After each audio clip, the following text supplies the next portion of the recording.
Having issues. There you go. Lost. We are recording. Okay, I need to get rid of this transcript. I was like, why does it say transcribing? It does that now. It's weird. I don't know. But we have one more week of dealing with it, and then it's not our problem. And then we're going to go over to Discord. Well, and it's probably to make things a little bit more accessible for people who may not be able to hear, would be my guess. Yeah. Because where a lot of places are doing business virtually now this way, it becomes even more paramount that we try to make it easy for those who can't. That's true. Hear, or a variety of other things. So welcome. This is our last Threads of the Wisdom of the year. We are on week 52. Mm-hmm. Well, we're doing 2 topics today to make up for the last topic. Again, we are Children of the Crossroads. I'm Lola. I'm Silenus. Hello. The Threads of Wisdom was created by the Golden Thread Grove in Idaho. It is a teaching tool for your year-in-a-day pagan basics. Each week you attend, you will receive an image of the topic we discussed. Golden Thread Grove has requested that these images not be distributed to anyone that has not participated in a discussion on a particular topic, and at the end of the year, you will have 52 cards that can also be used as a divination tool. We got to show the deck. It is your Wicca decks. Gotta cast them all. Gotta cast them all. Oh, you're moving again. And for anyone who's watching the recording of this, Teams has decided to throw a fit. So we've got. I just look at Aya's frozen. She messaged me, said she'll be back, but I just think it's funny that it's stuck there. It's so I get to watch this, and you get to see what we're laughing at. Oh my god, it's so funny. Oh, and that was like the perfect spot to freeze in. That's for sure. I know. Okay, which one are we on? We're gonna do 51, then 52. Oh, so all right. So we're gonna start with the image. We're gonna talk about Summerland. Let me see if I can share the damn thing. Because at this point, I don't know. See, just come on. All right. It is really lagging on my end here. We're here for an adventure. It's taking even longer than usual because at this point I always take a long time. You've persevered before, so we know you'll make it again. Oh, you got your bangs touched up again. I got the hair and the ends too. Oh, cool. That's different. Well, I can only see the bangs at that point. Yeah. Sorry, I'm sharing the close. screen. I know. What the heck? Where's the image? Click. And Summerland. All right. Ta-da! Can you see that? Yay! Yes. Summerland. Okay, let's take a look at this picture. Go ahead and just take it all in. And whenever you want to talk, just go ahead and let me know what is the feelings you get from this. What is the symbology? All of the feels and the things and the stuffs. It's got a very Wizard of Oz feel. Like she's following the yellow brick road. Oh yeah. I like how you said Wizard of Odd at first. Yeah, well, I'm odd. Yeah. You're definitely part of the odd folk. That's okay. We all are. Yeah. It is kind of Wizard of Ozzy. Well, and she looks like Glenda from the Wizard of Oz, the good one, the good witch. Yeah, the good witch. And is that a fairy? Yep, that's a fairy. And there's like lightning. It doesn't look settled, which is interesting to me. Right, because you would think Summerland would be like at peace, but it looks a little chaotic. Yeah. Well, the lightning in the darker clouds. Yeah, it looks turbulent. I noticed that too. Yeah, turbulent's a good way of putting it. Which is, but maybe that's okay. And this is why we talk about the images too, because it sometimes it opens up those new ways of looking at the topic. Maybe because maybe that's supposed to symbolize the chaos of life, and we are on the Summerlands and it's peaceful. Like there's always going to be that chaos off in the distance because we are at a resting point, but we are resting and rejuvenating to go back to the chaotic realm of the real world. So maybe that's kind of what it's reminding us, that it's not too far away from where we are. It's always there, and we have the ability to go back. But boy, isn't it sure pretty and nice here, rather than that chaotic lightning and such. So, yeah, because it does look like it's distant. Yeah. So Aya's computer is taking a dump, is what she just said. Oh, that's fine. And it's Teams. Yeah.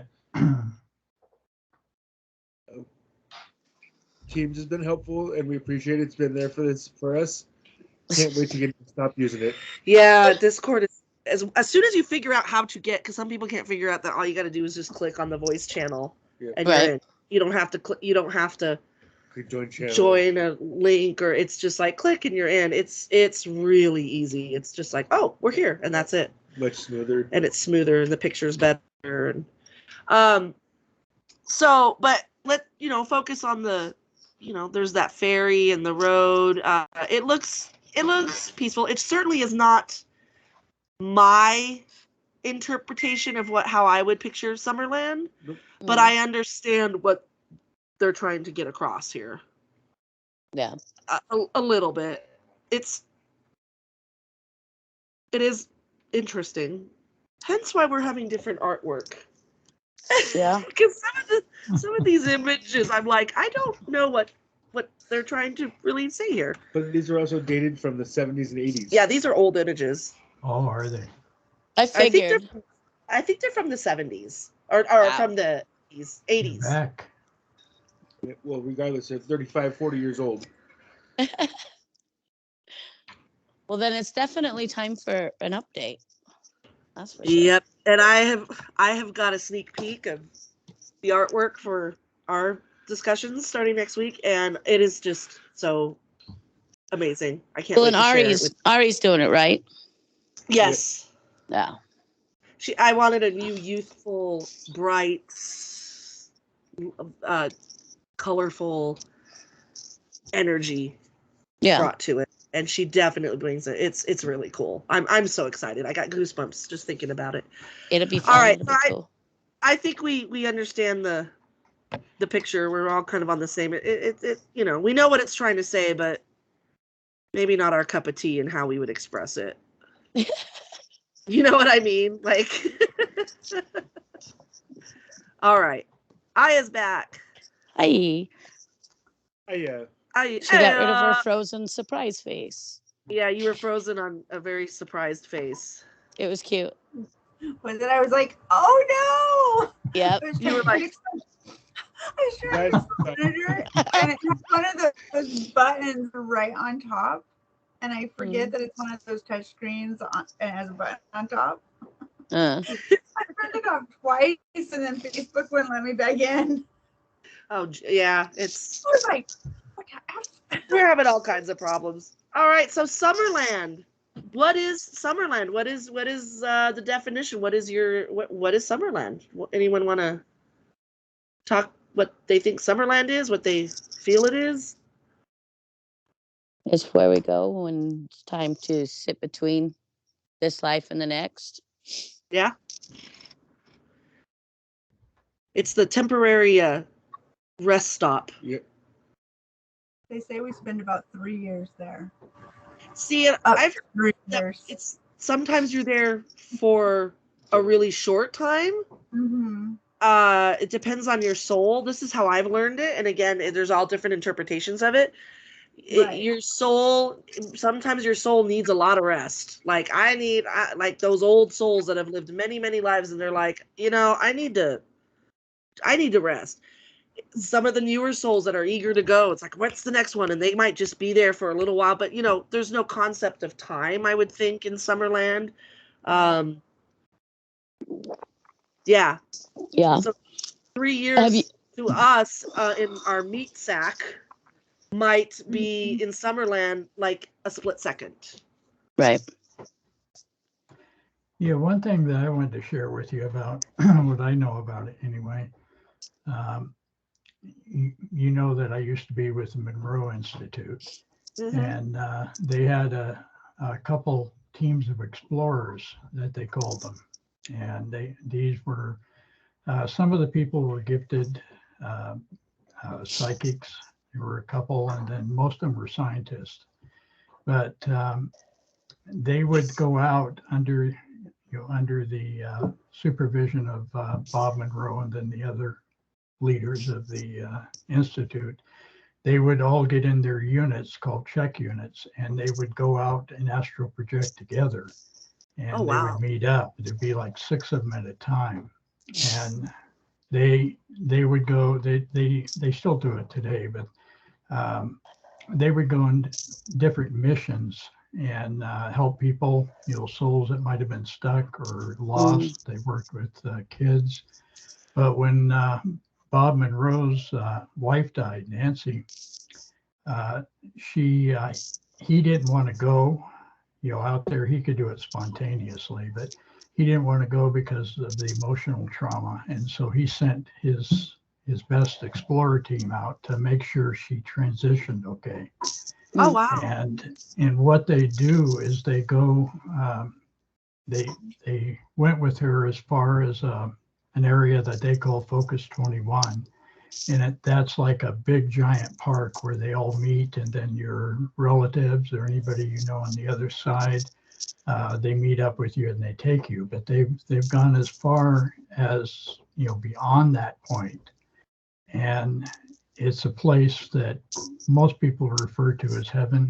But it's what we're talking about, Summerland. Yeah. The interesting thing that I found out about that is that the people that are in that place, they refer to it as Summerland. That's what they call it, the people that are actually there. Yeah. Oh, wow. And they're of all different beliefs, right? Where you're not just dealing with. Okay, yeah, that's very interesting. It's not just like a Wiccan belief or a pagan belief. It's a place we go between lives in order to do whatever we need to do. Yeah. But it's pretty much accepted throughout the entire area that it's known as Summerland. Huh. Cool. That's interesting. Yeah, I did know it. This was not a Wiccan term. I know it came from somewhere else, but I forgot about that. And I've read of it before in a lot of my fairy novels. The fairies, I think, might have been the associated thing with Summerland, but I don't know for sure. But so have you ever watched the movie Soul? Yes. Yeah. It's kind of a newer one. The way they describe it, me and my little nephews, they were about 3 at the time, and they just kept asking me questions. Well, why this and why that and why this? And it was interesting because even children at that young of an age have questions about those kind of things.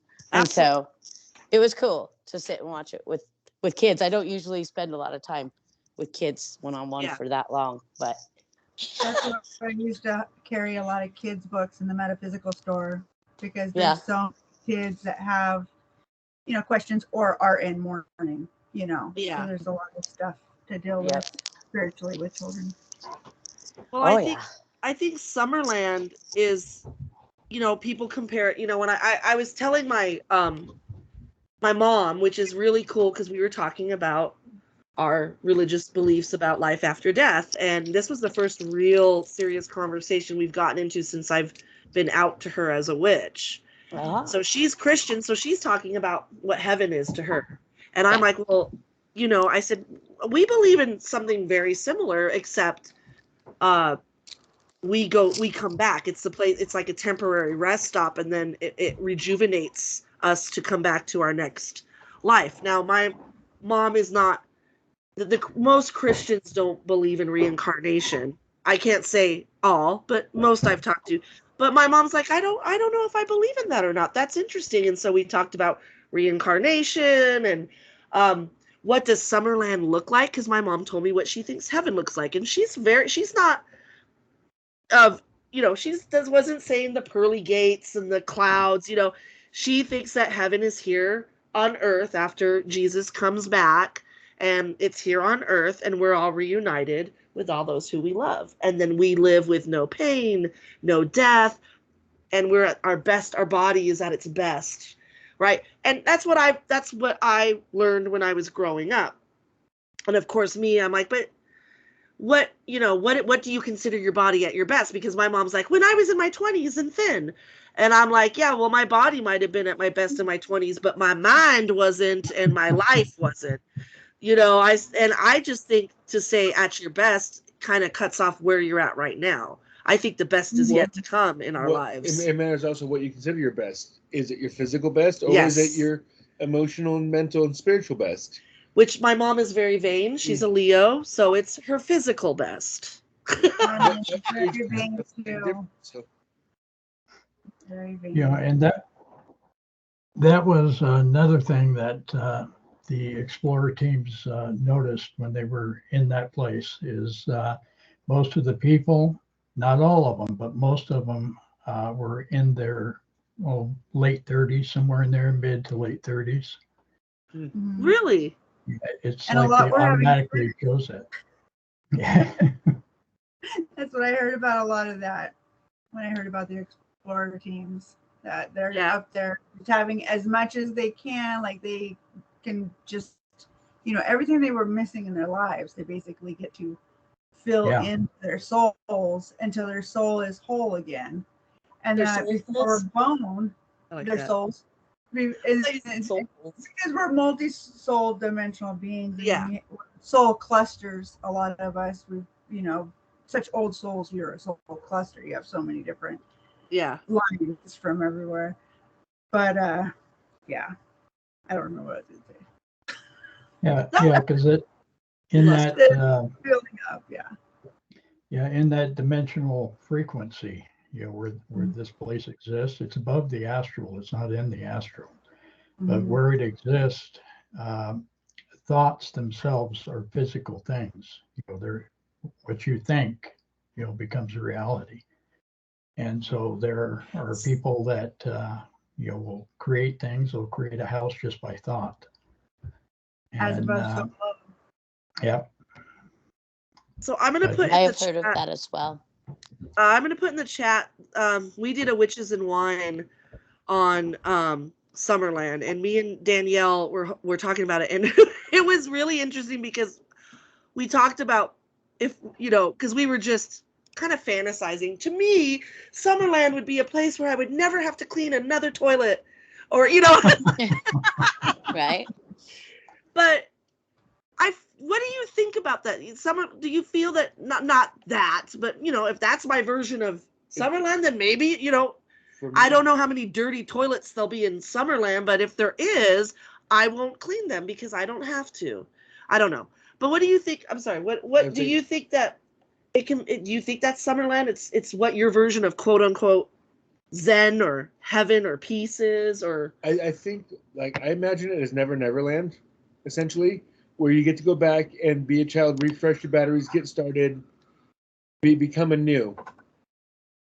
And so you get to go back to your primal state of the pure joy before you learn all your lessons and get bogged down with life again. Yeah. So how about you? That makes sense. What do you think, Summerland? What is Summerland to you? What if you got there? Would there be a look? Would there be a landscape? Would there be? I'm really curious to hear what you guys think it would. What does it represent to you? Hercules, the Disney cartoon. Yeah, like that. Nymphs and centaurs and humans. Right? Yeah. And it's all green and lush and beautiful and 76 degrees all the time. There you go. Yep. Right? Sounds good to me. How about you, Ariel? Well, I don't know. So I've always been fascinated by religion. So I've studied lots of different religions.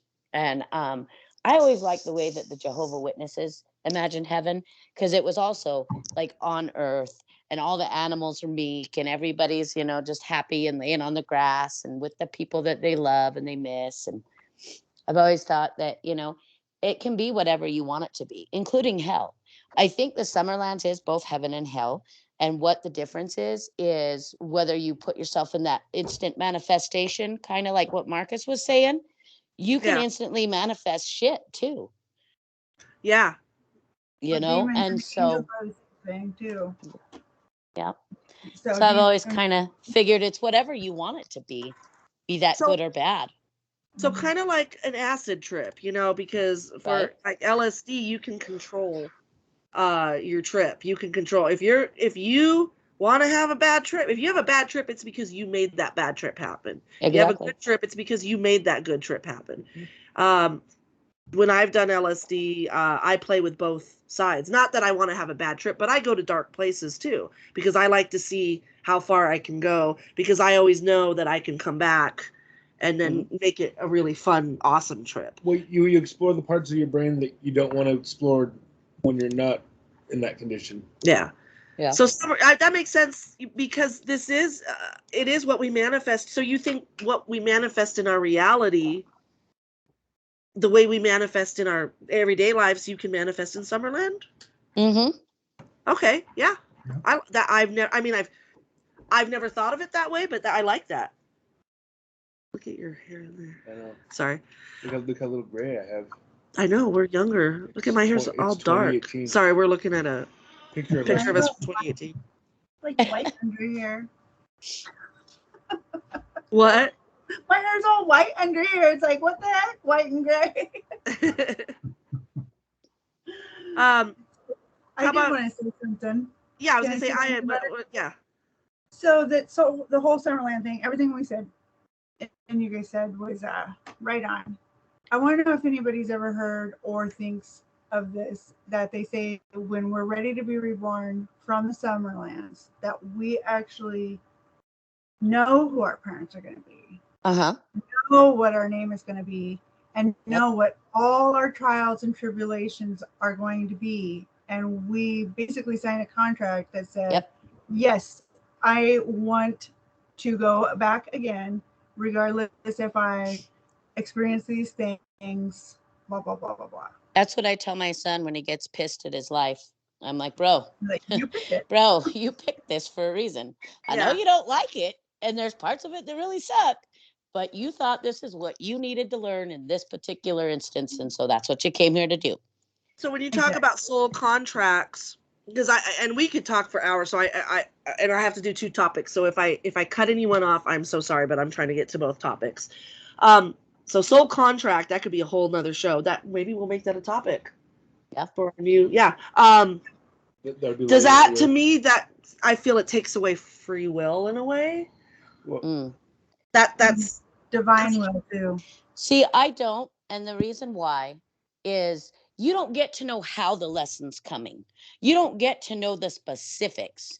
You have agreed to a certain thing that's going to bring the lessons that you're trying to learn. You don't pick an alcoholic father. I mean, because you could get a totally different type of father that could provide you that lesson and not be an alcoholic. So, I mean, you don't get to pick the specifics, but the general overall idea, I think you do kind of have an idea as to what you're signing up for. See, that makes sense. Yeah. That's interesting, because I look at it another way. If you're just chilling out in the Summerlands, all of a sudden your number's called, you get sucked through a hole and you're thrown into a body and you're adjusting. Yeah. You think really? Mm-hmm. See, and I think that we have, this is so awesome, because it's such different opinions, but we're all right? Because I think that's what we're going to manifest in our Summerland. Like Ariel said. Because to me, I'll get you in just a sec, Aya. To me, I think that that we have to come to our own decision to say, I'm ready, because I feel that if you're not ready for whatever reason, I just feel like you're setting yourself up in the next life to fail, and you're supposed to try to learn get the lessons learned again, maybe. Now, but then there's parts of me that are like, well, the universe or the world kind of recognizes that they're ready and takes you. See, I look at it as when you're doing that first cry, that is the soul adjusting to the new form. Yeah, Aya, you had your hand up? So that's what I was kind of gonna say when he said you're shot into a new soul, a new body, you know, and you're a baby and you get smacked on the butt. And that's what they say. You pick everything, or you don't pick everything, but you know everything. You decide to still come here. You sign that contract, but through the trauma of birth and like you're born this perfect little creature, and then you have to like relearn reality.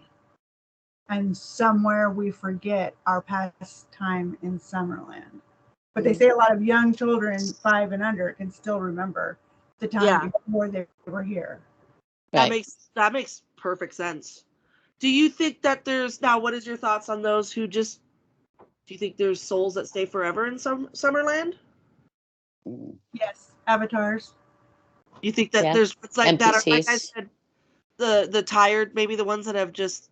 So do you think that Summerland is also the end all of those who have achieved what they needed to achieve in their lives? Well, they see people like Earth 2, the avatars on Earth 2 are still helping all of us through our Earth consciousness. Okay. I mean, that's that New Age stuff, though. Yeah, no, I love New Age shit. That New Age is what was my gateway to witchcraft. So I'm very pro New Age. It's a concept of them. They're trying to help the souls to attain what they've attained so that they can enjoy the bliss. Mm-hmm. Marcus, I know you've got something you got to add to this. I see the wheels turning. Me? Yeah, what I've been taught and what I've experienced personally, you know, direct experience, is that when we go there for a lot of different reasons, rest and, you know, things like that, like hitting a reboot button. Yeah. But ultimately, it's us who decides what our next lesson is. But we have counsel, we have entities that are wiser and greater than us that guide us and help us. But it's like it comes a point where you sit down at a master planning table and you decide what you need to learn at this point in your evolution. Yeah. And you'll keep doing that and coming back until you've reached a point where there's really not a lot left to learn on the planet, on the earth. And then you'll either move somewhere else or you'll move higher and become one of those guides or avatars or beings that will actually help you and help others.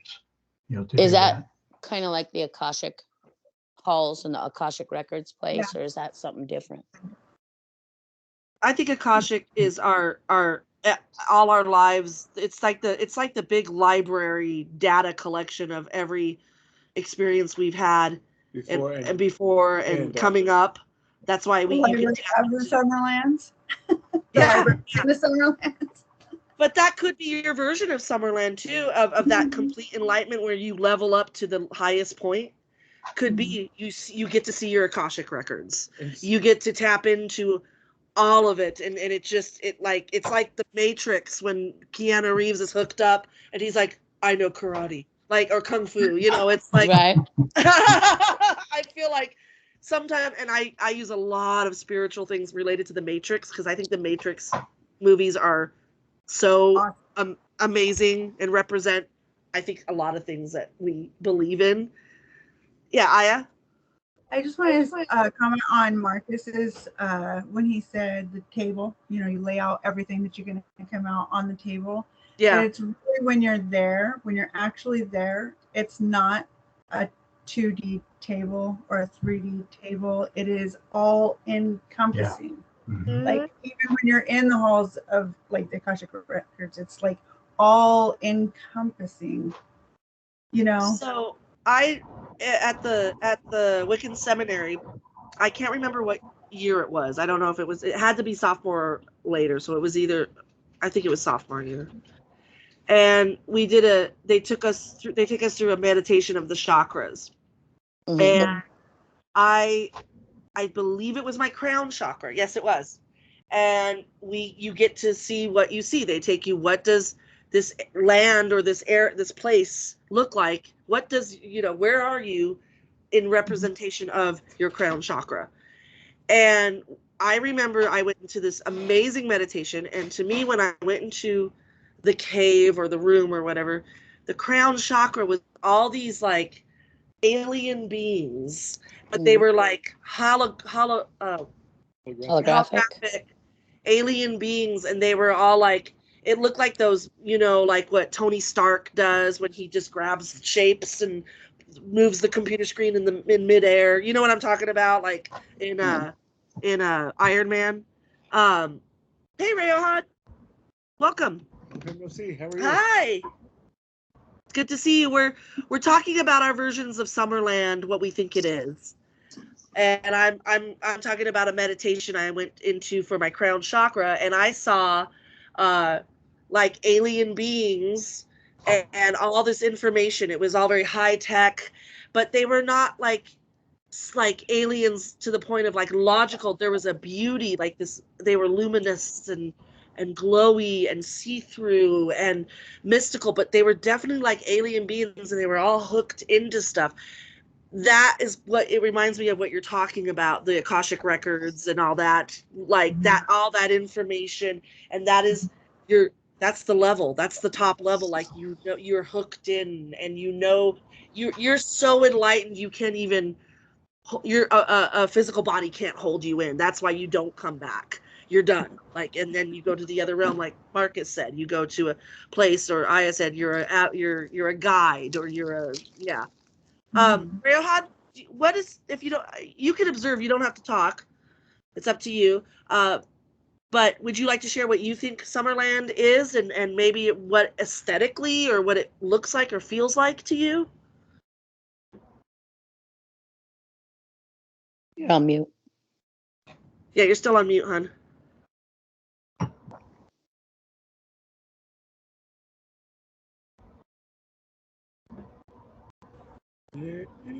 Maybe. There she goes. All right. Try this again. There you are. All right. We can hear you now. Can you hear me? Yep. Yes. This computer today. Sorry. I was going to say, what I have always thought, when the Summerlands is whatever you've spent your life believing. So if you thought, when I die, my energy is going to float into the universe and fly around, and I'm going to explore, planets and become an alien flower, then that's what happens. Mm-hmm. I feel that the human spirit, the human consciousness kind of self-creates the beginnings of its next journey. So that is what I have always, that you see who you want to see, that you don't see who you don't want to see, and that you, as you live and as you visualize what you want, or what you think you want, becomes then what the Summerlands are for you. And that's kind of the consensus here we were talking about. It's kind of, you manifest it in one way or another, whatever that means to you. Ariel brought up, if you manifest your Summerland as maybe a little scary and a little dark, then Summerland's going to be a little scary and a little dark. So I like how we all said different things, kind of, but the same idea of Summerland. So I don't mean to rush through this topic, but I have to, because I called out, like it's my job. Yep. I called out sick last week, so I got to make up both topics tonight. So is there anything else anyone wants to add to Summerland? Something that's come to you or you would like to share? Please do, before we switch on. I saw your hand.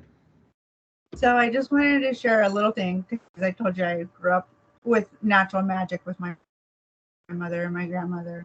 Yeah. So when I was a small child, very small, it started like before I was even 3, but it went all the way through my, adolescence. My mother always talked about meeting in the dreamland under the apple tree in the Summerland. And we would go to bed at night with the same trail that we had decided upon, and would meet under an apple tree and have dreams, and some of them they seem to be, correlated together. Yeah. So that's beautiful. In Toltec shamanism, We call that being in dreaming or dreaming together. Yes. And it's an actual technique, where you can do that. My mom said that to me when I was in surgery. I'll meet you under the apple. Yeah. I just watched the movie. I always have movies. I'm pop culture. I do a lot of my spiritual relations to music, movies, and drugs. So amazing, all three go together. Sometimes they all go together great.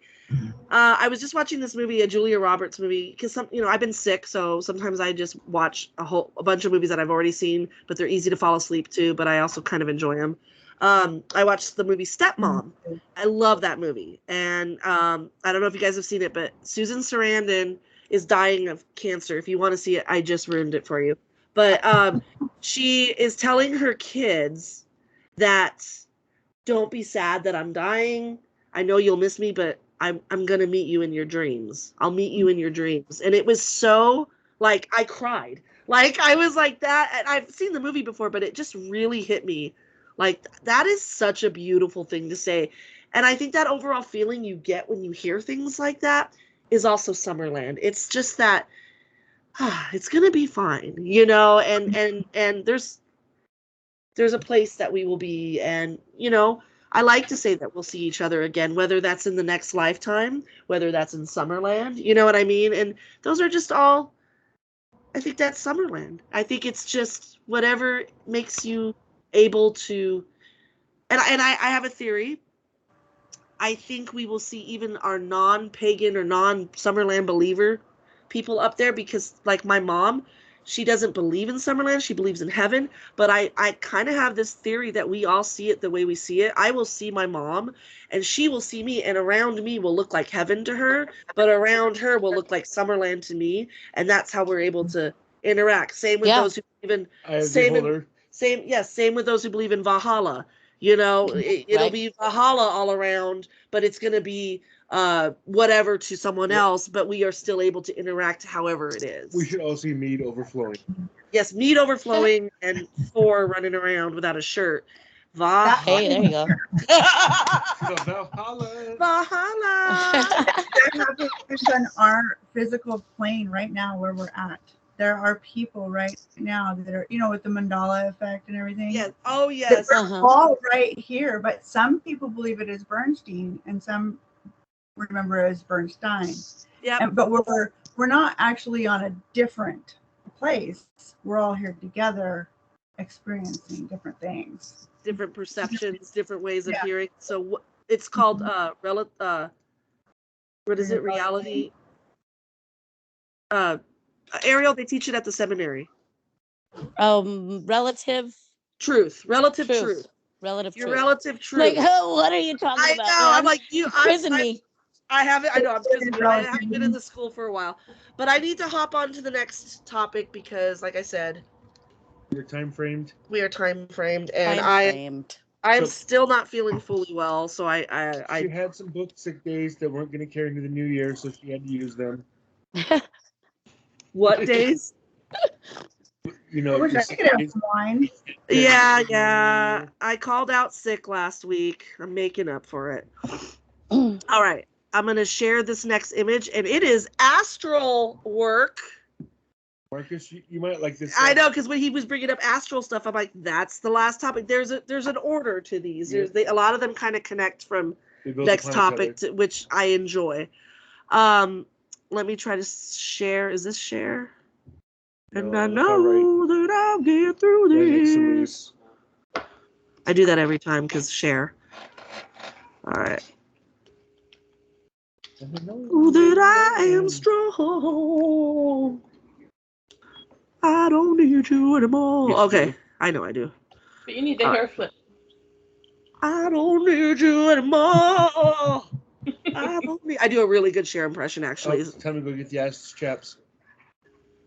The assless chaps. Where is that picture? Okay. All right, can you see that? Ooh. Yeah. I like it. So go ahead and take a look at that one, and when you're ready, I can't see whose hand is up because of sharing the screen. I don't have a way to look back at the other screen, so just when I, just talk over each other. We're all adults. We get it. But yeah, whoever wants to talk, just let me know what do you see in this card? What is the symbology? Why is the moon symbol of astral work? What does this say to you? I look at it as with the water that you're on the sea of the astral plane, because I kind of look at it as you drift out onto that ocean and you isolate with nothing around you before you find what you're searching for in your astral work. Yeah. And it just like as a sea navigator, you're navigated by the moon or a focal point when you're doing astral work. Yeah. Anyone else want to talk about the picture? What that means? What the image? It's really similar to my desktop image. Oh, is it? Yeah. That's funny. Yeah, I see the reflection of the moon in different phases there, because of the convolution of the water. But it kind of represents the layering effect of the astral. Yeah. And as I'm not sure where the moon, plays its part there. I know that the moon is important, the energies of the moon. But that's kind of what I see in the picture is the different layerings that take place. Yeah, this is one of those images like the Summerland image that, again, why we are doing new images starting next week and kind of updating stuff. I love any picture of the moon. I'm going to go, that's pretty, right? Right. We're Me too. Freaking witches. We like the moon. Okay. But I'm having a hard time making the connection between, it's like, get it, but I think the moon represents magic and mystery. Okay, so astral work is a mysterious magic. I get that, but yeah. I mean, it's what it means to me. Can you guys hear me? Yeah, go ahead. Okay, I'm talking. So the moon relates to emotions and water. The moon, controls our oceans, tides, and the moon relates to our emotional bodies. And it's our emotional body that has our psychic energy in it. And water is one of the strongest of all elements because it can go under, through, and around. In this image itself, I see the rippling of the water with the reflection of the moon upon the surface. And it's almost in a Salvador Dali type of style. Yeah. And then if you use that weird type of looking at the picture, when you see things in nature and it looks like a human, it actually looks like a side profile of a face with the chin and the mouth and the nose. Oh yeah, it does. And it's kind of like the self. Yeah. Yeah, that's awesome. I didn't even notice that until just now. That's awesome. Right. Thank you for sharing that. Salvador Dali type weird thing. Yeah. Oh yeah, I like the Salvador Dali reference because we were just talking about Salvador Dali the other day. We like his artwork a lot. Stephen King wrote a book about it. Yeah. Oh, really? Duma Key. Oh, cool. He was like the artist, like one of the main characters in the book. It was kind of weird. Oh, cool. All right. Anyone else want to talk on the image before we start talking about the topic of astral work? It just doesn't say astral projection to me. Yeah, I know that. Yeah. Yep. So lovely image, though. Yes, that's what I say. Love the moon, and it's pretty, but don't get the connection. But it's okay. And a lot of these we don't get connections on. It's what happens. I'm gonna go ahead and take the image down.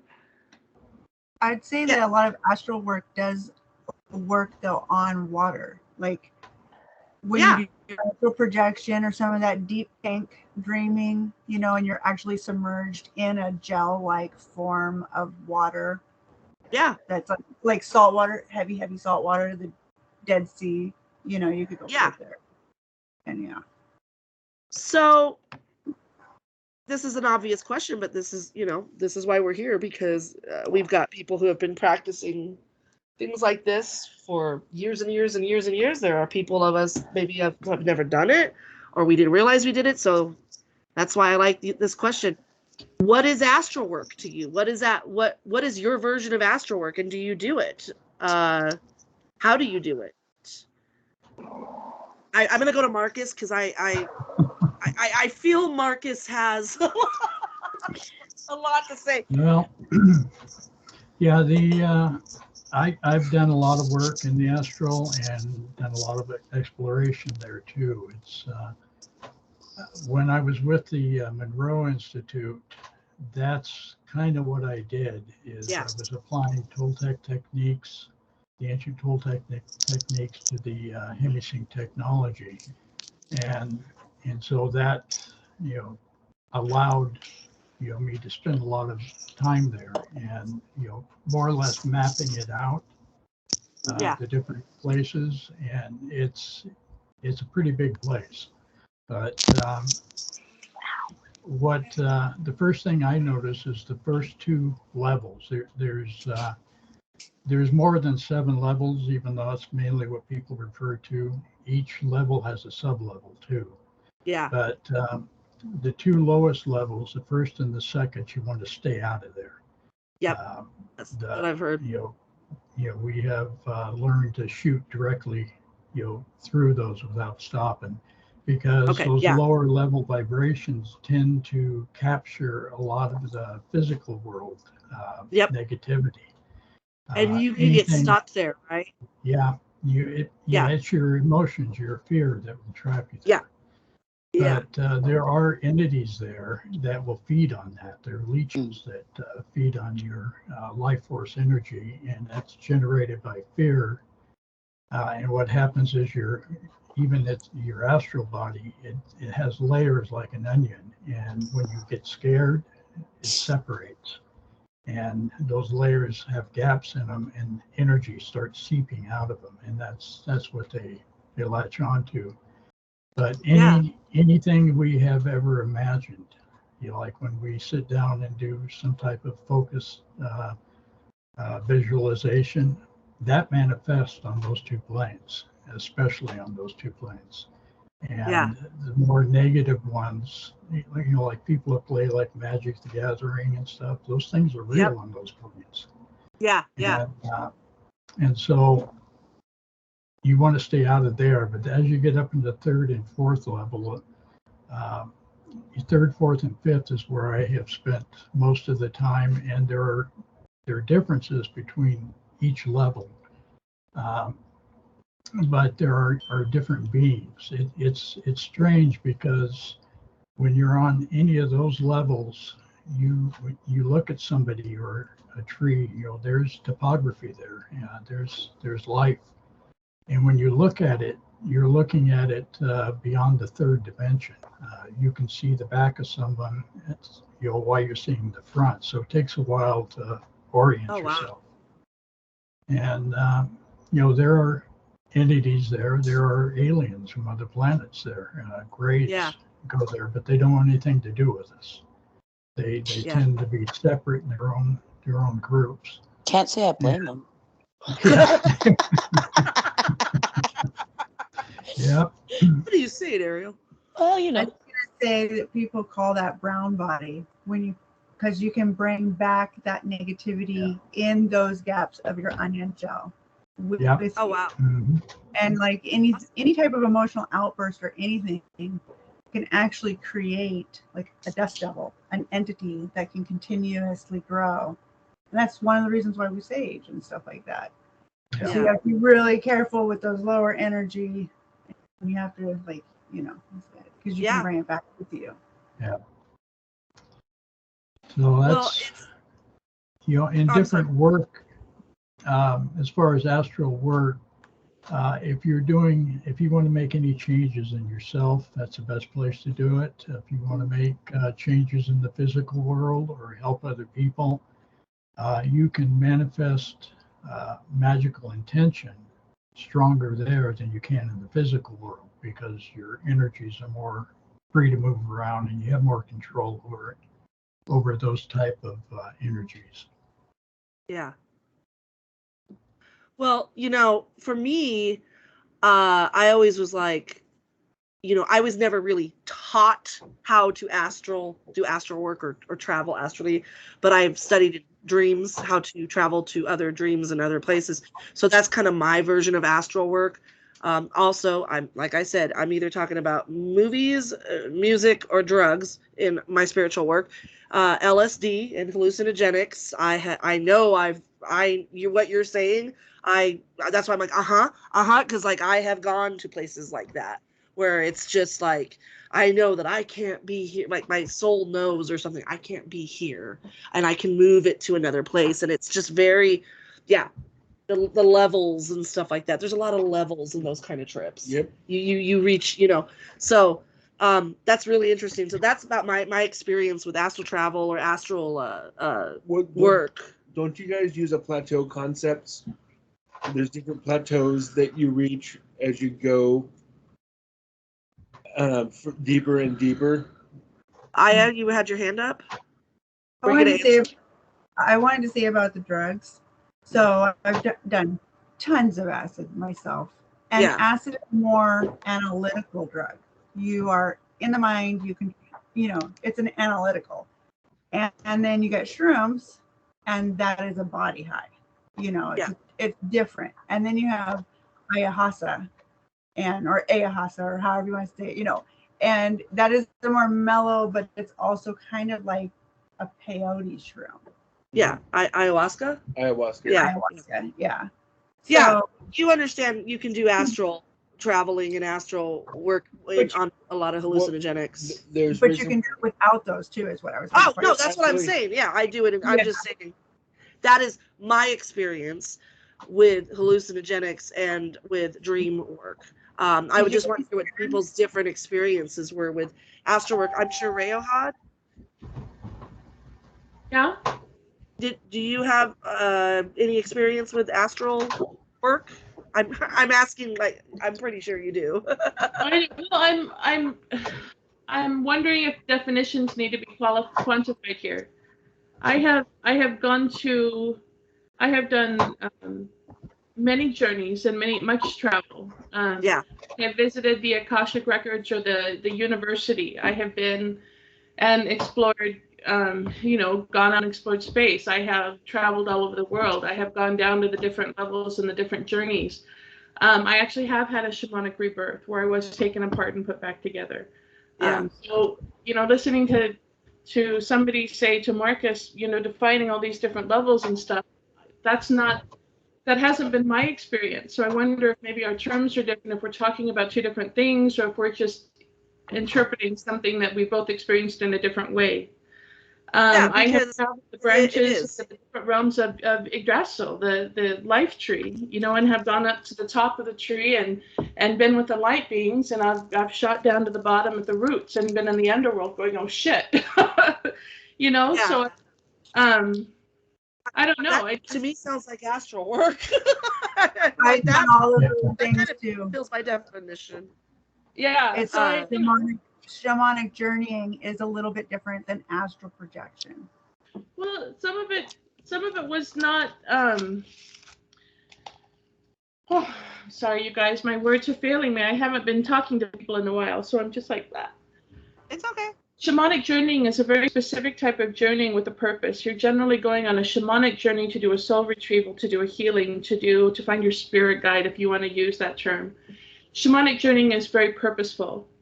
Astral projection or astral travel can also be purposeful depending on what you're trying to find. I know at one point I was saying with a group, and we were all trying to find certain information that we knew was available in the universe, right? All the information is out there. It's just our ability to go and connect to it and then understand it once we find it and bring it back with us. Can we comprehend it? Can we bring it back?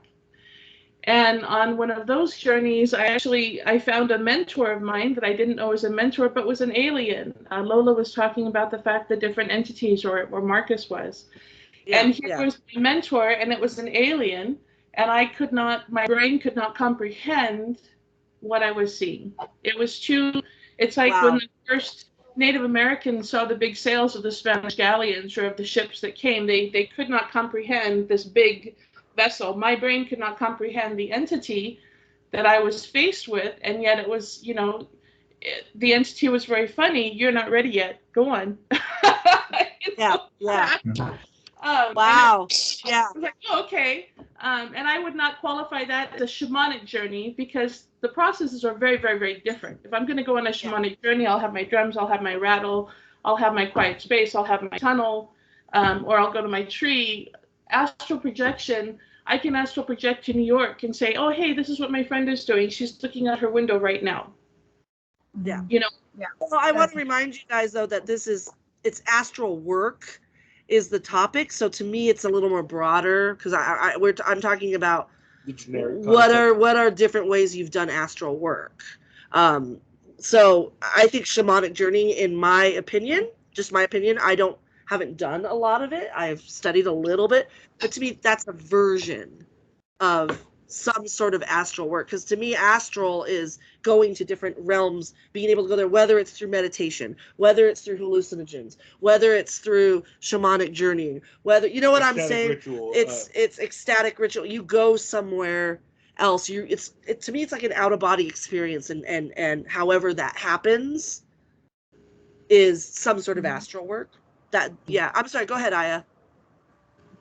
Oh, I was just going to ask if anybody had heard of like MK Ultra and their work with the CIA and stuff like that. I don't know much about it, but I've seen it mentioned and wasn't sure what it was. So actually, they're just now saying that Stranger Things, the show Stranger Things, has a lot of real life truth in it because they're using the work from MK Ultra, which is when they use psychedelic drugs. Yeah. And my dad actually was dosed with LSD in Vietnam. And he did come back and went to a mental institution for my whole life.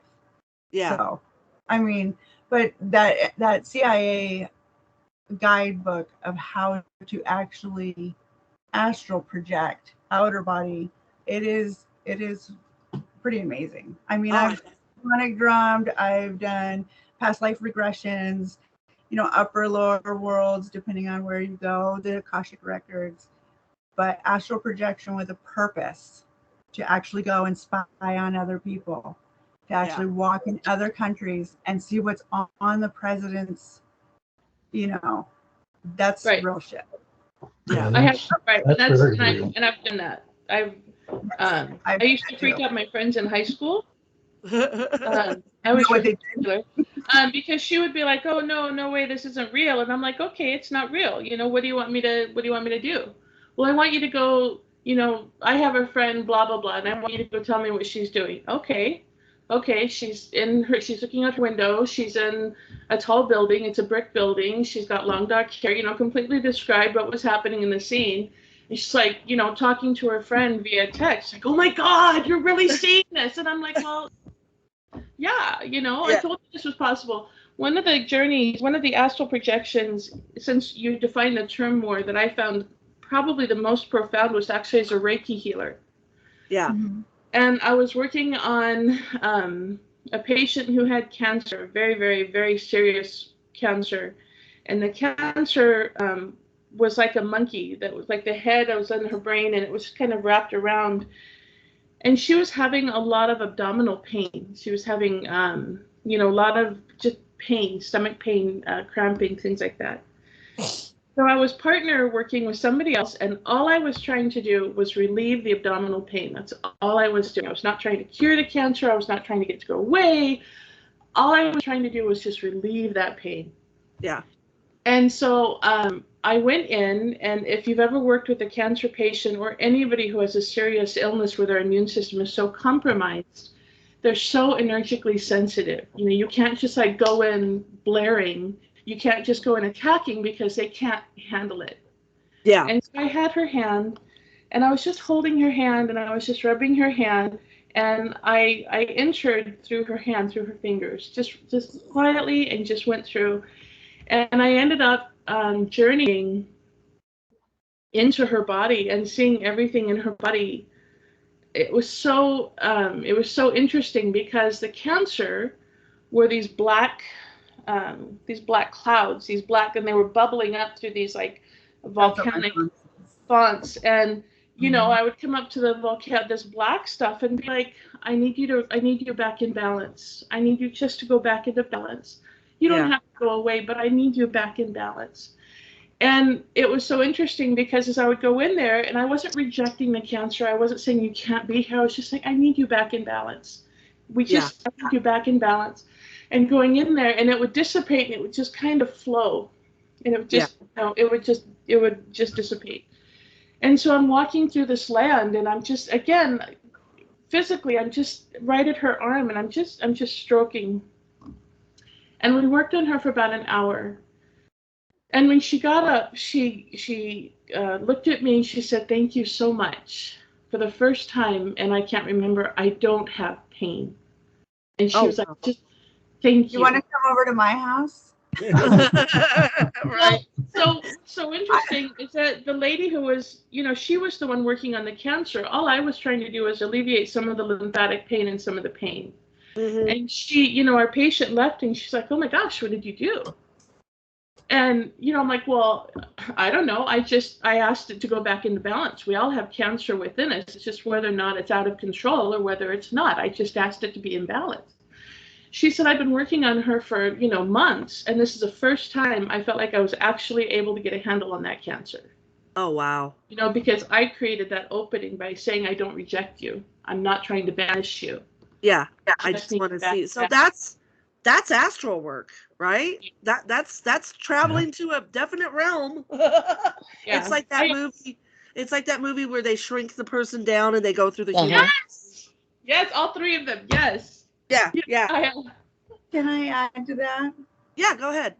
So I used to also do Reiki in the hospices over in Kirkland and in Seattle, and I would work on cancer patients. I also helped my mother-in-law's mother when she died of lung cancer a few years back with Reiki. And then I died 3 times between 2019 and 2020, and I'm missing almost all of my body because of cancer. So that really sucks. So if you ever want to come do Reiki on me. Yeah. I am a survivor of cancer, and I've been fighting it for a long time. Do you guys mind? I mean, we've got some good conversations because we have Miracle just joined us. Do you mind if we go till about 8 o'clock? Is that okay? We had a couple late people, and this is a good topic. So this is our last Threads of Wisdom for the year. So I figure let's talk, go a little late, as long as you guys are okay with that. Miracle, we're talking about astral work. Astral work. And what is I was. It's a more generic term because Rayo had brought up a good point, like, what is your definition? And I was like, well, we're not talking just about astral projection. We're talking about astral work as like an umbrella. Because it can be everything from meeting with your spirit animal, chasing down the other entity of you. Soul retrieval. I consider all that. Like what? Dream walking? Yeah, that's what I do. Yeah, I visit people in their dreams and also go to other places, and yeah, that's my version. Yes. You do too, Miracle? Yeah, I dream walk. Yes. Okay, so I have to share something else. I was a really weird kid, you guys. I'm really, really lucky that my mom was just overworked and did not commit me to a psych round. I'm just gonna say. So another really fun trick I used to do with my friends is I used to go blind. I used to go and they would be like, "Oh, go blind for me, and I'd be like, "Okay," and so they would get to lead me around. So what I would do is I would project over my body, and I would just be up here, but I wouldn't be able to see. So they'd be able to do like this stuff to me, and I wouldn't react because I wasn't looking here. I was up here. Yeah, that's what Bran does on Game of Thrones. Again, another pop culture reference. Yeah. I'll keep them coming. It's how I relate the to this. third-eyed raven.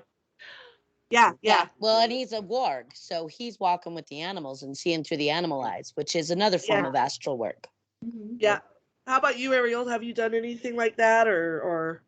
Oh no, you guys are much cooler than me. I'm like, what? I've never done anything cool like that. We know we're cooler than you, Ariel, but no, that. No, just kidding.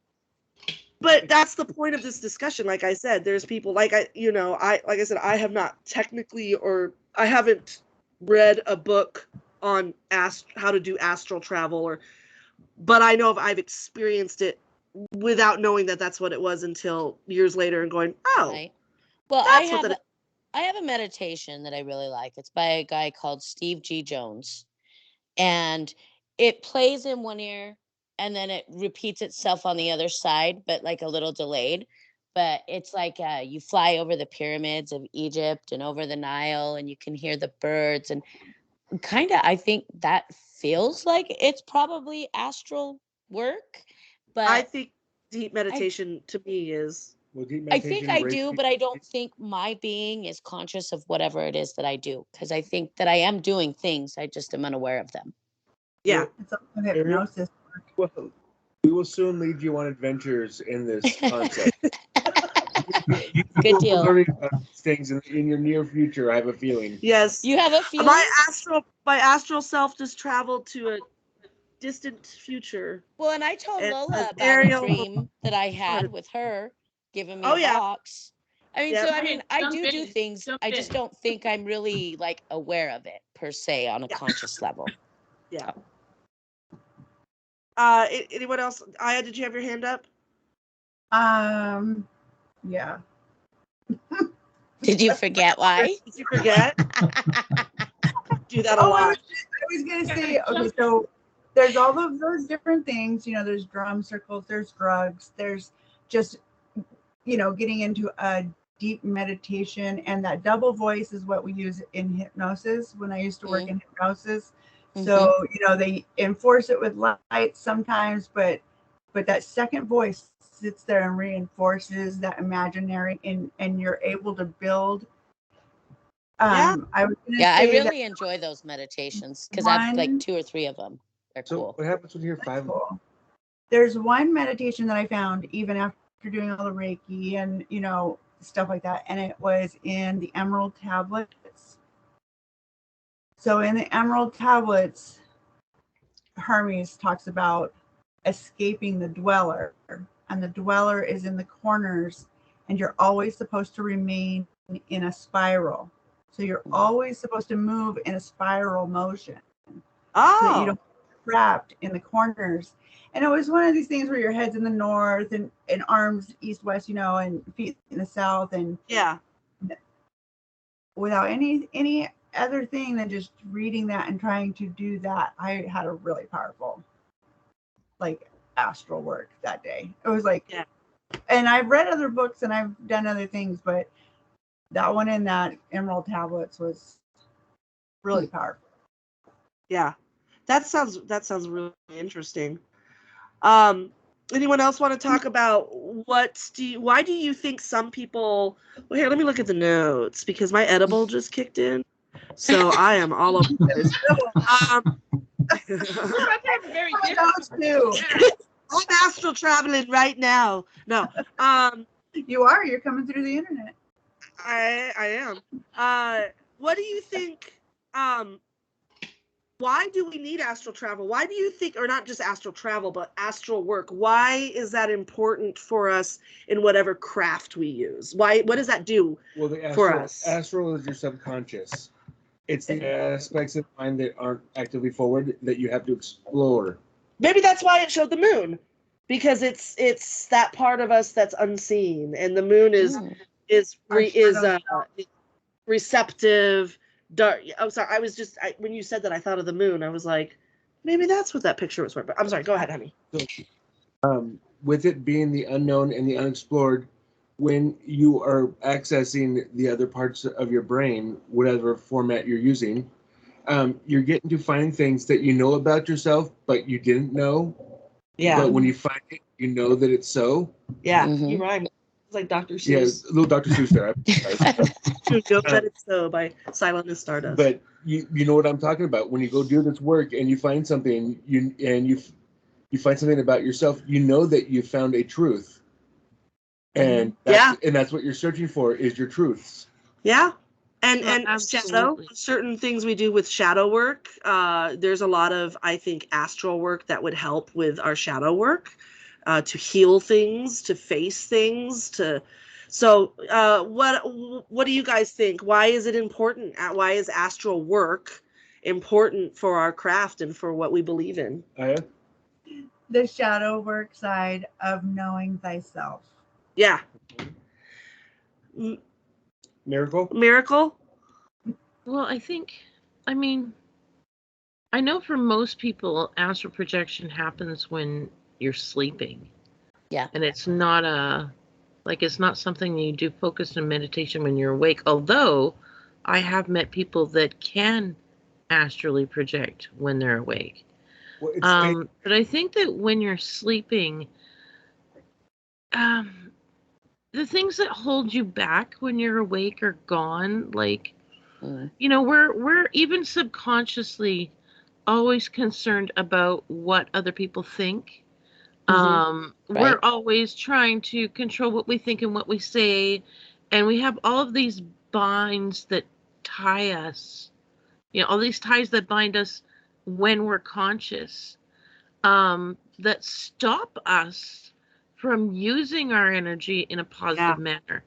And those of us who have Reiki to a point can control the flow of that energy when we're awake, like Reiki and other healing modalities. We use crystals, right?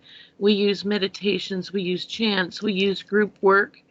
But again, like, you're still held back. And when you're not in the conscious realm, when you're asleep, you don't have all of those anxieties and all of those pressures and all of those concerns are gone. Yeah. Right? And so your soul, your spirit, whatever you want to call it, is open and unfettered. And especially if something like healing is your focus, right? It's your consciousness or your point, or helping other people, or doing some form of work or another. When you're sleeping, you are better able to have control and focus over that energy. And that's why we journey, we travel, we heal in the astral realm, right?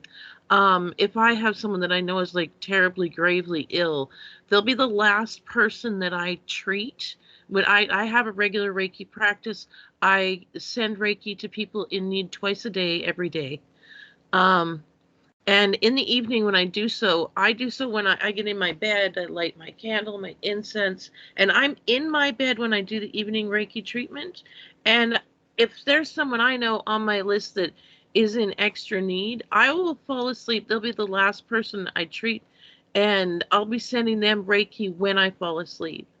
Yeah. And usually I will visit that person in my dreams. Like, I'll have a feel of them while I'm sleeping. Oh, I totally relate to that, but I think that's because you and I really are I think we've talked about this before, Miracle. You and I are really into dream work and dream travel and dreams. Because for me, when my dad was sick last Christmas, he had everything. He had colon cancer, coronavirus, surgery, dementia, and everything went wrong in like 3 weeks.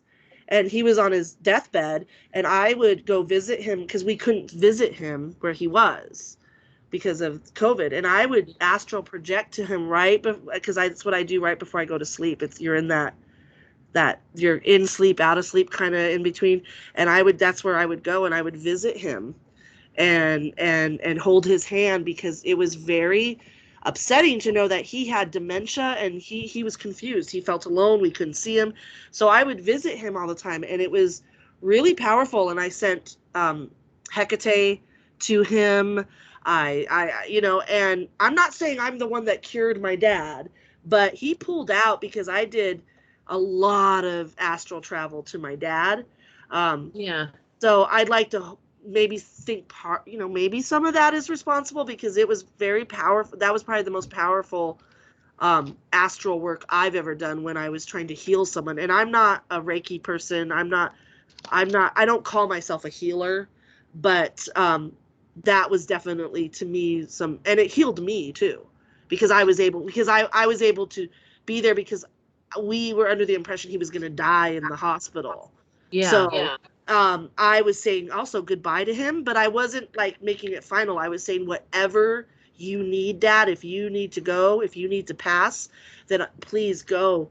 But if there's something that you haven't finished and we need something here, then you come back. And I would just tell him that every time. And I don't know why, but he got better. And it's hard to deal with him, but I'm glad for the extra time with him before his dementia completely. I wasn't ready to say goodbye to my dad. I think that's what it was. Well, see, that's interesting because, okay, and especially because he has dementia.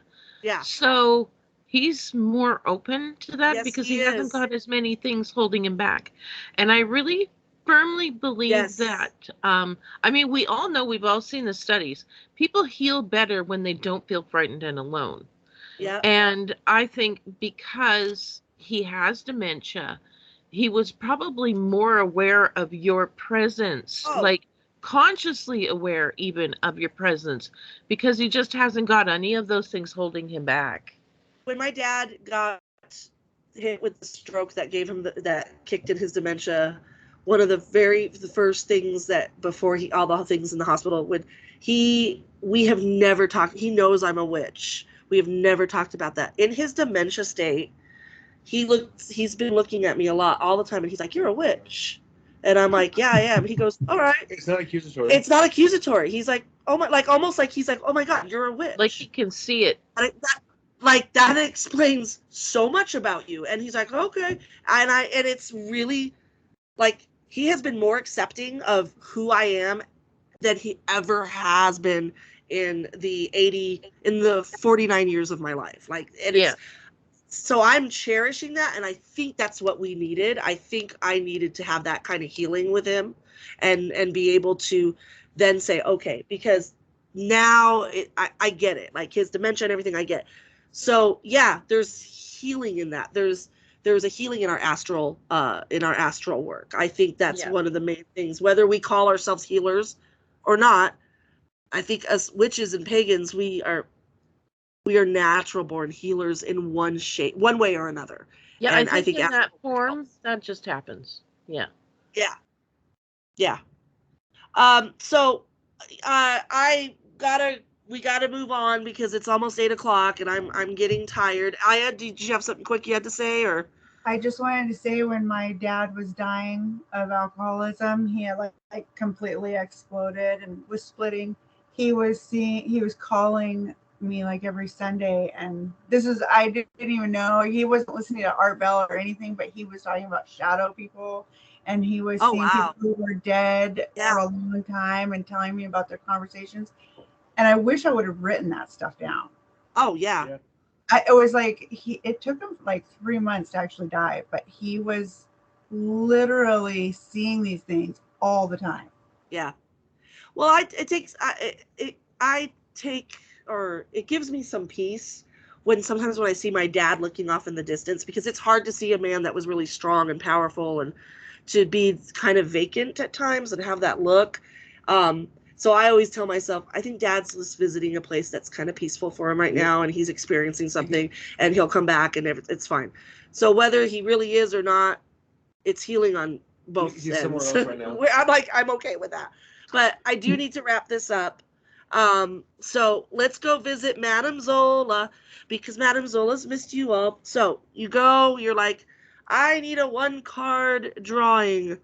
I want to go visit Madame Zola. And you go to Madame Zola and you're like, Madame Zola, draw 1 card and it's going to represent who I am right now at this moment. And so Madame Zola goes, and the card is Summerland. So I'm going to go in a row. Marcus, if you got this card today, what do you think this would say about you right now where you're at? I think it would, that card would confuse me, but none of us resonated with this image either. The idea of the Summerland is something that, to reflect on, maybe think of lost loved ones or ancestors that are, there right now. Yeah. And, maybe try to communicate with them. A good one. Thank you. Aya, if you got this card, what would this mean for you right now today? Oh, excuse me. Oh, you're on mute. That I have some more journeying to do and some more healing to do. And there is a lightning bolt and thunder in the blue sky over there. So, I mean, since it's not raining and stormy, I would say that's creative energy, you know, Okay. the symbol of Yeah. thinking and being creative. I got it. Thank you. That's awesome. Rayhad, if you got this card today, and it's okay if you don't resonate with the image, because none of us did either, but just Madame Zola, this is what she's got. She can't afford a really good deck. She's like, quit making fun of my deck, Rayhad. Right. I know, right? I'm so awful. I would say that it would mean that I need to journey and speak with my ancestors, that I need to probably do some journey work and do some shadow work and just do some reflection on what my intentions are. Awesome. Thank you. Ariel? I agree with Rehat. I would think that it means that I have people with messages for me on the other side that I need to work with. Miracle? Thank you, Ariel. It actually would have some significance for me, as like right now, because like I'm not familiar with the card, but it has a feeling like a death card, almost like a card of transition, right? Yeah. And so this is, this is what I'm looking at. I'm thinking Summerland. It's a card of transition, and right now my life is in a state of flux. Because I've just had to shut down one business, and focus on another. And so, yeah, my life right now, my everything right now is just in a state of change, in a state of flux. And it does, that kind of, when I think Summerland, that's what I think. And sometimes when you're in a state of flux, you are working with, shadow power and other things. And yeah, that's what that would mean to me. That would be, everything's going, keep it going. Cool. Thank you so much for sharing that. I like that. For me, it means that the adventure continues. Sometimes you're going to be at the top of the hill. Sometimes you're going to be at the bottom of the valley. But you've got to persevere and keep going forth. Sometimes it's going to be peaceful. Sometimes it's going to be chaotic and challenging. You just got to persevere. Thank you. Yours kind of goes along with me. So I have one of my oldest decks that I have is the Book of Shadows deck. And they use Sabbats as the some Sabbats as some of the major arcana. And Summerland in that deck is the Fool. And so when I hear word Summerland, I worked with that card for a long time. It's new adventure. It's the Fool card to me. It's about beginning and an end, the circle, and you start, and you're going to step off that hill, and who knows where you're going. You could fly, you could fall, but either way is going to be a new adventure and new lessons and new beginnings and a chance to always make your life, make the choices that make you happy. And, sometimes you got to just live in the moment and treat it that way. So yeah, it's a very refreshing new card for me. All right, the second card, Madame Zola, she pulls another card for you. Again, represents you right now, and it is the Astral Work card. So Marcus, if you got this, what would that mean? That would mean that I need to, I would see it as a sign to go in and get more clarity on that realm and how to use work, because a lot of the healing, if I do any healings, I go into an actual trance. There's a ritual that I go into, and I go into that realm because that's where most healing takes place. And when you heal someone in the astral realm, it trickles down to the physical. It's much easier than healing the physical. Yeah, that makes sense. Yeah, it's easy for it to kind of trickle down rather than travel up. I'm thinking of chakras again too. Yeah. Who is it? Rayhad or Aya? Because they switched. It was Aya, then Rayhad. Okay, Aya, if you got this card. If I got that card, I would say that I need to do some more dream work. I don't know what else I can say about that card.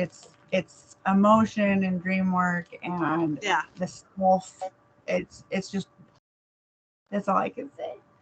No, that's good. That's what you need to see. Rayohad? Mm-hmm. Yeah, Rayohad. If I got that card, I would think that I needed to do self-work and I needed to have time in what I consider sacred space outside of my home. It would be a message to go for a hike in the woods or go find my favorite body of water and just sit. I like that. That sounds actually very relaxing. And it reminds me of the lake, the moon over the lake. Yeah. So now I really like the picture. Thank you for sharing. You're not liking it like that. Well, no, I like it, but now I have a personal because of what she just said. But I'll share it now, and I'll share it later when it comes to my turn. So Rayohad just made me go aha to something. Thank you, Rayohad. Ariel is next. Okay, Ariel. If I got that, because of where I'm at with that particular, what I feel is the work, I would do more research because it's always been an interest of mine, but I haven't ever really like put it into physicality per se. I probably do it more than I realize, but I have a feeling you do. Yeah. But it's awesome because I mean, I've read about it, like we talk about, I like right? astral work and shamanism to me I'm very interested in those things. It doesn't mean I don't know anything about them, but I am definitely not like an expert on it. No. But Yeah. I can find the experiences that I've had that fall under those things sometimes. So yeah, absolutely. I totally get that. Miracle. Thank you, Ariel.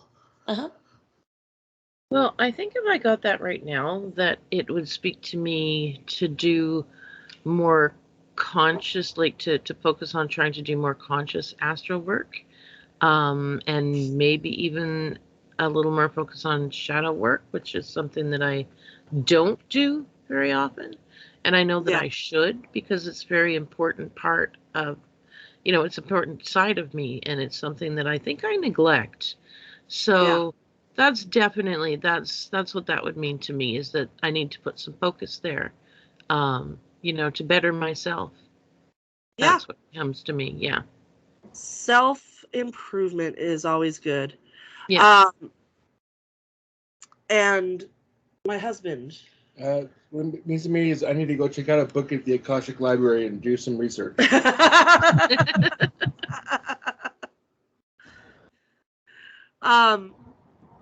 So I had something that this spoke to me before, and then Rayohad had said something, and I don't know why this image popped in my head, but this picture now is really meaningful because I have a picture just like this of my parents' old lake property that we used to go to up until a couple of years ago. We had to sell it because my dad's dementia, he can't keep up on the property and all that stuff. But that place was my magical place. I would go to the lake. That was where the magic was. That is where I got away. We'd go every summer. And I'm missing that. And I have a picture because the full moon out at the lake, you could take pictures like this and be standing on the beach. And it's like, that's where we would do meditation and ritual work or whatnot, And so I need to find that peace, that Zen, that deep work, that connection with whatever. Yeah. There's a connection that I need to find. I want to feel that way again. So that is what I take from it. All right. What? What lake? Was it Deer Lake? Oh yeah, I used to go out there all the time. Oh, I think that's out here by my neck of the woods, isn't it? Yep. Yeah. Yeah. It was. I grew up in it was a retirement. Well, not a retirement. It was just old people. It was a private resort where you just parked your trailer. Yeah, and sounds like the one my mom has that I've done threads with you guys while I was there before. How to jump off Joe's. It's just a little further up the road from Deer Lake. Yeah. Jump Very off. Similar. Yeah. So All right, you guys, thank you so much. I want to make a couple announcements for new people that jumped in, but I want to get this out of the way.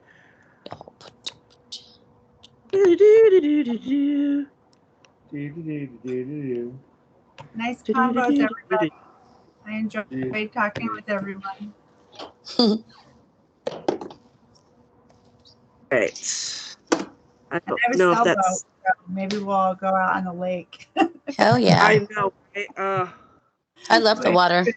Standpoint, So- I think. If we have helped facilitate a spiritual experience, you know the spiel.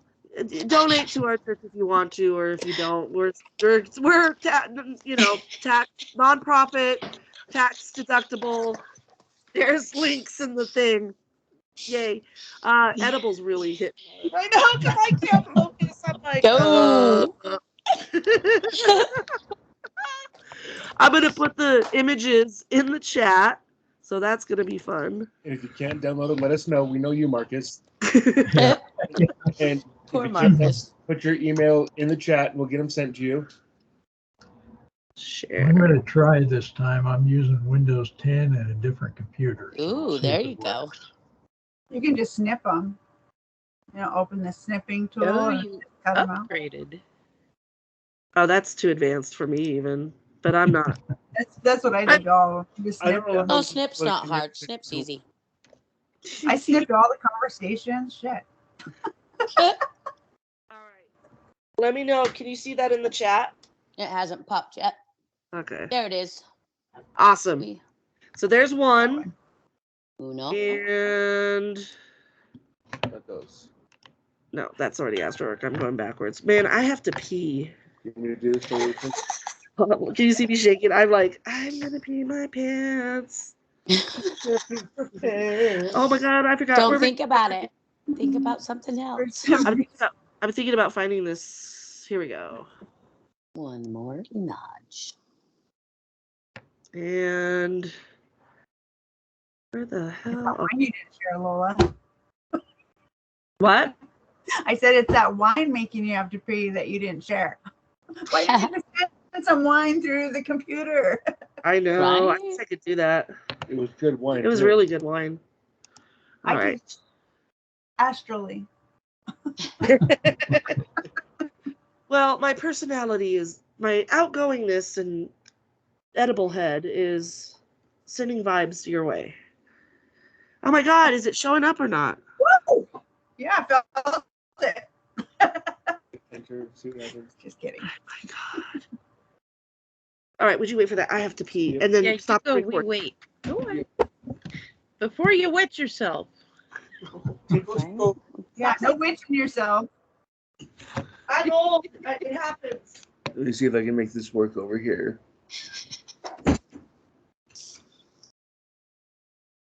Oh, jeez. What did she do here? She broke it.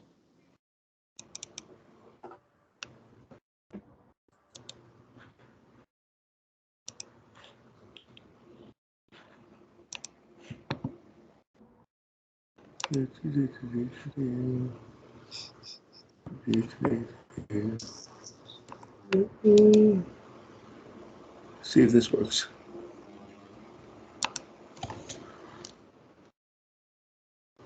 Ta-da!